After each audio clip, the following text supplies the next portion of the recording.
In 1954, the average American housewife fried eggs in bacon grease, spread butter on warm bread, and served whole milk at every meal. She baked pies with real sugar and heavy cream. But when you look at photographs from that decade, something does not add up. The grocery stores, the church pews, the factory floors, nearly everyone is lean. So what was actually going on inside those kitchens, and what changed between then and now? It was the mid-1950s, and the American kitchen ran on a set of rules that would surprise a modern nutritionist. The official dietary guidelines of the era recommended at least 2 tablespoons of butter per day. 3 to 5 eggs per week were considered essential. 1 full serving of meat or cheese was the daily minimum. Bacon grease was saved in a tin can on the back of the stove and reused for frying vegetables, potatoes, and the next morning's eggs. Whole milk, not skim or 2%, was poured at every single meal. The numbers from that era tell a story that clashes with much of what we have been taught about dietary fat and body weight. When the National Health Examination Survey measured American adults between 1960 and 1962, roughly 13% qualified as obese. Severe obesity, meaning a body mass index of 40 or above, affected fewer than 1% of the population. Those numbers feel like they belong to a different country entirely. In 1950, the medical journal Life ran a feature on obesity in America and reported that 5 million Americans were clinically obese, with another 20 million classified as overweight. The tone of the article treated the numbers as alarming. The writer described obesity as a growing national concern. But compare those figures to today, and they seem modest to the point of disbelief. By the 2020s, the picture had shifted beyond recognition. Over 40% of American adults now meet the clinical definition of obese. Close to 10% qualify as severely obese. The average adult weighs 26 pounds more than their counterpart did 7 decades earlier. And this happened while Americans had access to more nutrition information, more dietary supplements, more gym memberships, and more low-fat food options than any generation before them. So what went wrong? The answer is not one thing. It is a slow dismantling of a system that worked, even though nobody at the time understood why. But the 1950s kitchen was not some accidental health experiment. It operated on a set of invisible guardrails that kept calories, movement, and meal timing in a balance that most modern Americans have lost completely. And those guardrails had surprisingly little to do with what was on the plate. Start with the plate itself. If you have ever browsed the dinnerware section of an antique shop, you may have noticed that the cups, bowls, and plates from mid-century America are noticeably smaller than anything sold today. The standard dinner plate in the 1950s measured roughly 8 inches across. Today, the average dinner plate sits closer to 12 inches. That difference matters more than it sounds. A 12-inch plate has more than twice the usable surface area of an 8-inch plate. And research on eating behavior consistently shows that people fill whatever dish sits in front of them. The same pattern held for beverages. A coffee cup in the 1950s was built to hold 6 ounces. A small coffee at a modern chain holds 12. Juice glasses held about 5 ounces. Today, a standard juice pour runs 8 ounces or more, and plenty of Americans drink straight from containers that hold 16. Now scale that up to restaurants, and the distortion becomes even more visible. The average restaurant meal today is roughly 4 times larger than what was served in the 1950s. When McDonald's first opened its doors in the early years of the decade, they offered one size of French fries. That original size is what the company now labels a small.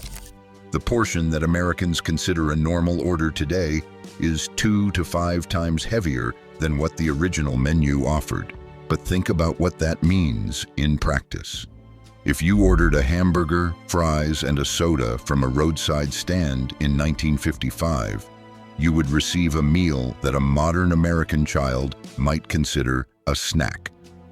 A smaller burger patty sat on a thinner bun, and the soda came in a 7-ounce glass bottle, not a 32-ounce fountain cup.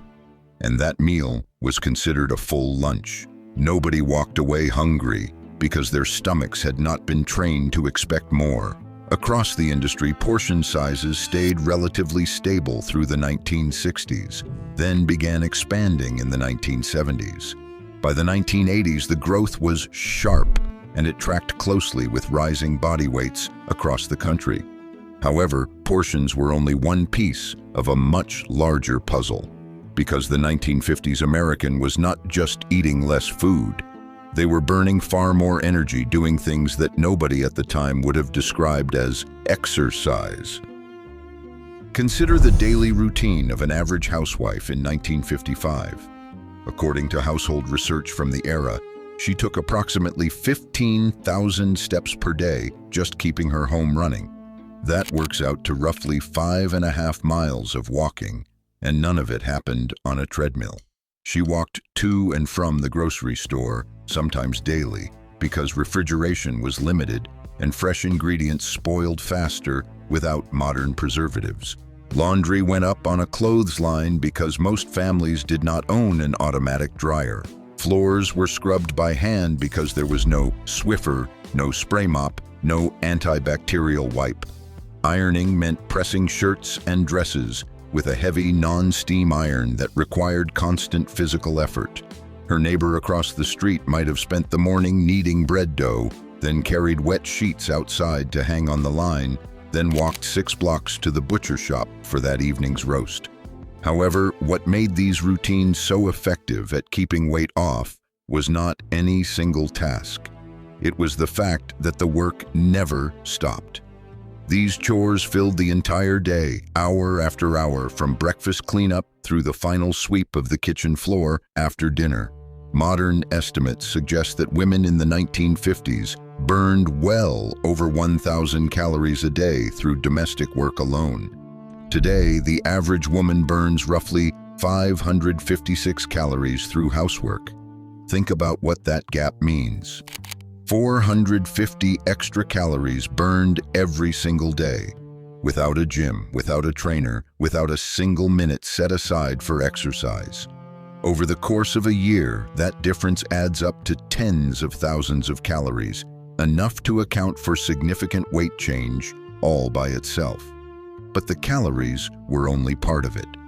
The physical labor also kept metabolism elevated throughout the day, not in a single concentrated burst, the way a modern 40-minute workout does, but in a sustained, low-grade hum of effort that lasted from morning to evening. And this pattern extended well beyond the home. 1950s men were more likely to hold jobs that demanded sustained physical effort, whether on factory floors, construction sites, rail yards, or farms.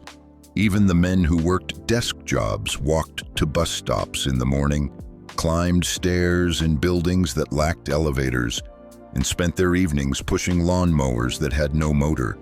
The family garage typically held one car, not two, which meant that errands, church attendance, and visits to neighbors all happened on foot.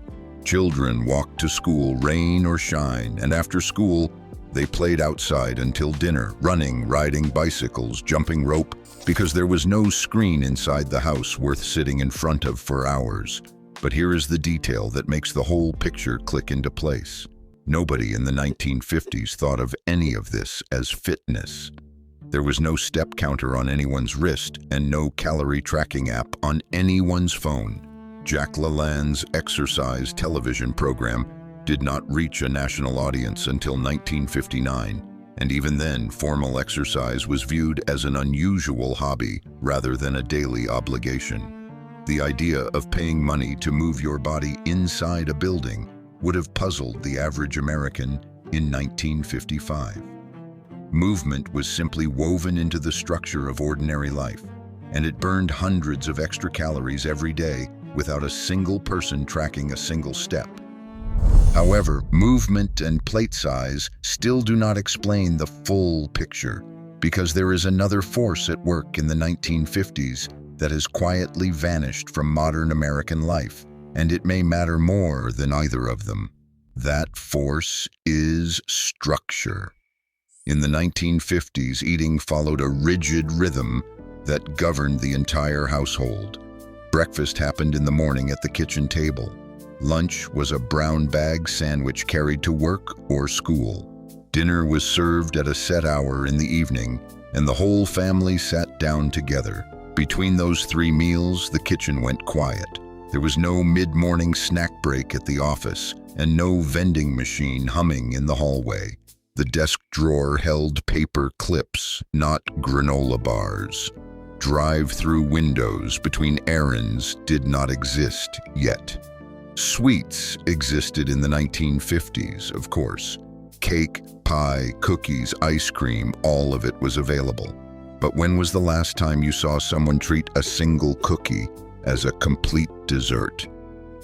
In the 1950s, that was normal, but those foods occupied a different place in daily life. A slice of pie after Sunday dinner, an ice cream cone on a hot summer afternoon, a single cookie from the jar after school, not a sleeve of them eaten in front of the television. The idea of eating between meals carried a mild social stigma, a sign of poor discipline rather than a normal part of the day. Snacking was not yet something that food companies had figured out how to engineer, package, and sell as a lifestyle. And the food itself was made differently, from different ingredients in a different environment by people who had been taught different skills. Home economics was a required course in American schools during the 1950s. Girls, and in some districts boys as well, learned to cook from scratch, to plan meals around the basic food groups, and to understand what a reasonable serving looked like on a plate. Cookbooks from the period included caloric guidelines organized by age, sex, and activity level. A homemaker flipping through her Better Homes and Gardens edition could tell you roughly how many calories her husband needed versus her 10-year-old daughter, and she adjusted her portions accordingly. That kind of practical food literacy was not taught through apps or influencers. It was built into the education system, reinforced by family routine, and supported by a grocery supply that consisted overwhelmingly of whole ingredients rather than ready-made products. But all of those quiet systems were about to face something they were never designed to withstand. If you are finding this useful, consider subscribing. We cover the forgotten history behind modern health habits every week. By the late 1960s, all of those quiet guardrails were beginning to wobble. And what happened next explains why everything unraveled as quickly as it did. In the 1970s, a series of economic and agricultural shifts converged that would reshape the American food supply from the ground up.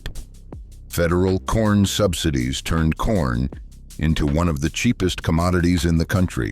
A company called Archer Daniels Midland, one of the largest grain processors in the world, saw opportunity and pushed aggressively into a new corn-derived product, high fructose corn syrup. It was a liquid sweetener that cost less to produce than cane sugar, was easier to transport in tanker trucks, blended more smoothly into processed foods, and had a longer shelf life. When high fructose corn syrup first entered the American food supply in the early 1970s, it represented less than 1% of all caloric sweeteners consumed in the country. But the economics were irresistible. Corn was subsidized, sugar was taxed through import restrictions, and the syrup blended seamlessly into liquid products at a fraction of the cost. The spread was rapid. By 1984, both Coca-Cola and Pepsi had switched their American formulas from cane sugar to high fructose corn syrup. By 2004, the syrup accounted for 42% of all caloric sweeteners consumed in the United States. An ingredient that barely existed in the American diet, 25 years earlier, had become the dominant sweetener in the food supply, and it was not confined to soft drinks. The syrup found its way into bread, ketchup, salad dressing, yogurt, breakfast cereal, canned soup, and granola bars, products that had never contained liquid sweetener before. The food industry had discovered something that the 1950s kitchen never needed to worry about. Adding sweetness to nearly any product made consumers buy more of it, eat more of it, and come back for it sooner. Sweetness, it turned out, was a business strategy as much as a flavor. During this same window, average daily calorie intake across the United States climbed by 300 to 400 calories per person. Sugar consumption rose by close to 40%. And fast food, which had existed as a small roadside novelty in the 1950s, grew into a central pillar of the American diet by the mid-1980s. Pizza delivery arrived at front doors for the first time. Drive-through breakfast became routine for commuters. The brown bag lunch, once carried by factory workers and school children alike, gave way to the combo meal ordered through a speaker in a parking lot. The kitchen table, where families had gathered at the same hour every evening for generations, gave way to the car dashboard, the office desk, and the living room couch. What makes this shift so difficult to see clearly is that it happened gradually, one product reformulation at a time, one new convenience at a time, stretched across roughly 3 decades. No single meal made anyone gain weight overnight. No single ingredient acted as a villain on its own. But the cumulative effect was a food environment that bore little resemblance to the one that had kept Americans relatively lean for the better part of a century. The country had drifted into a different relationship with food, and most people had no idea it was happening until the numbers on the bathroom scale made it impossible to ignore. And the irony of the era runs deep, because during those same decades, the nutrition establishment was pointing Americans in a completely different direction, toward dietary fat. The message from government agencies and medical organizations through the late 1970s and into the 90s was clear and forceful. Fat was the enemy. Saturated fat specifically was blamed for heart disease, and the recommended solution was to eat as little of it as possible. Within a few years, low-fat products flooded grocery store shelves. Butter was swapped for margarine, whole milk was replaced with skim, and eggs were treated with suspicion across the country. Entire aisles of the supermarket were reorganized around the low-fat label. But removing fat from food creates a problem that manufacturers understood even if consumers did not. Fat carries flavor. Without it, food tastes flat and unsatisfying. And to compensate for that missing richness, manufacturers replaced fat with the cheapest flavor enhancer available: sugar. The very foods that the 1950s kitchen relied on, butter, eggs, whole milk, cooking fat, were gradually pushed to the margins. In their place came a wave of processed, sweetened, shelf-stable products marketed as healthier alternatives. But many of those products contained more total calories, more added sugar, and more industrial additives than the originals they replaced. What resulted was a strange and largely invisible contradiction. Americans were buying products labeled as healthier while consuming more total calories and more sugar than the generation before them. Today, ultra-processed foods account for roughly 60% of all calories consumed by the average American. These are products assembled primarily from industrial ingredients: high fructose corn syrup, hydrogenated oils, emulsifiers, stabilizers, and artificial flavoring, shaped into forms that resemble food, but bear little connection to the ingredients a 1950s cook would have recognized sitting on her kitchen counter. So what does all of this actually mean when you line it up against those black and white photographs of lean Americans from the 1950s?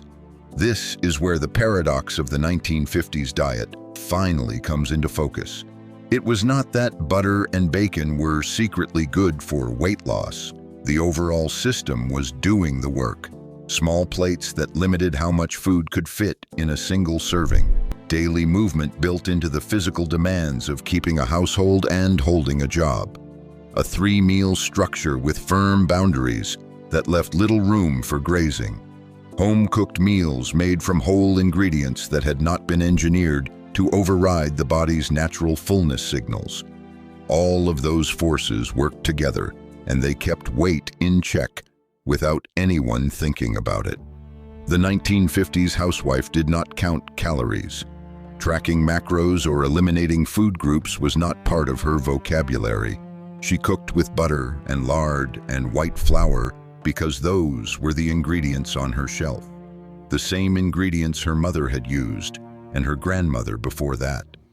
And she stayed lean because the world around her, the small plates, the walking distances, the daily physical labor, the rigid meal rhythms, the unprocessed pantry staples, created conditions where the human body could do what it evolved to do over thousands of years.